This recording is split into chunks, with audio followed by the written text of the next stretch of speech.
ഇതിനകത്ത് 2 ഡിസൈൻസ് ആണ് വന്നേക്കുന്നത്. വലിയ വ്യത്യാസമില്ല, എന്നാൽ വർക്കിന് നമ്മൾ അടുപ്പിച്ച് നോക്കിക്കഴിയുമ്പോഴത്തേനും വ്യത്യാസമുണ്ട് കേട്ടോ. ഇത് പിങ്ക് തന്നെ ഫ്ലവേഴ്സ്, അതിൻ്റെ കൂടെ കുറച്ചുകൂടെ ഒരു ഗ്രീൻ ഇവിടെ ആഡ് ചെയ്തിട്ടുണ്ട്. അപ്പോൾ നമുക്ക് ആ ഒരു കോമ്പിനേഷൻ വെച്ചിട്ടും നല്ല രസമുണ്ട്. അടുപ്പിച്ച് കാണിക്കാം. രണ്ടിനും അതിൻ്റെതായ ഭംഗിയാണ് കേട്ടോ. മേള് തൊട്ട് ഇവിടം തൊട്ടേ താഴത്തോട്ട് നമുക്ക് ആ ഒരു ഡിസൈൻ പോയിട്ടുണ്ട്. മടക്കി വെച്ചേക്കുന്നതുകൊണ്ടാണ്. കറക്റ്റായിട്ട് നെക്കൊക്കെ വെട്ടി തയ്ക്കുമ്പോഴത്തേനും നല്ല കറക്റ്റായിട്ട് തന്നെ ഇത് കിട്ടും. ഇതിൻ്റെ മെറ്റീരിയൽ ഞാൻ പറഞ്ഞാൽ വിജിറ്റയുടെ തന്നെ കൂടിയ ഫാബ്രിക്കാണ്. ആ ഒരു സിൽക്ക് ഫിനിഷ് ഉണ്ട്. നല്ല ലൈറ്റ് വെയിറ്റ്, നമുക്ക് ഹാൻഡിൽ ചെയ്യാൻ ഈസിയാണ്, വാഷ് ചെയ്യാനും കുഴപ്പമൊന്നുമില്ല. സ്റ്റിച്ചിങ് ആൻഡ് എംബ്രോയിഡറി കണ്ടു കഴിഞ്ഞാൽ ശരിക്കും ഹാൻഡ് വർക്ക് ചെയ്ത പോലെ അത്രയും ഫിനിഷിംഗ് ആയിട്ട് ഈ വർക്ക് പോയിരിക്കുന്നത്. ദുപ്പട്ടയുടെ വർക്കാണെങ്കിലും അതുപോലെ കുഞ്ഞു കുഞ്ഞു ഫ്ലവേഴ്സ് അതിൻ്റെ ഗ്രീൻ ആഡ് ചെയ്തിട്ടുണ്ട്.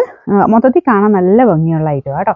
ഈ ഒരു 2 ഡിസൈൻസ് ആണ് മെയിനായിട്ട്. ഈ ഒരു ഓണത്തിനാണ് നമ്മളിത് കൊണ്ടുവന്നത് എന്ന് പറഞ്ഞാലും എപ്പോഴും ഉപയോഗിക്കാൻ പറ്റും. നിങ്ങളിപ്പോൾ ഈ ഓണത്തിന് എടുത്താലും എപ്പോഴും നമുക്ക് എല്ലാ ഫംഗ്ഷനും ഒക്കെ ഉപയോഗിക്കാൻ പറ്റുന്നൊരു ഐറ്റം തന്നെയാണ്. ഇതിൻ്റെ നമ്പർ U721, റേറ്റ് 1140 ആണ്, 1140.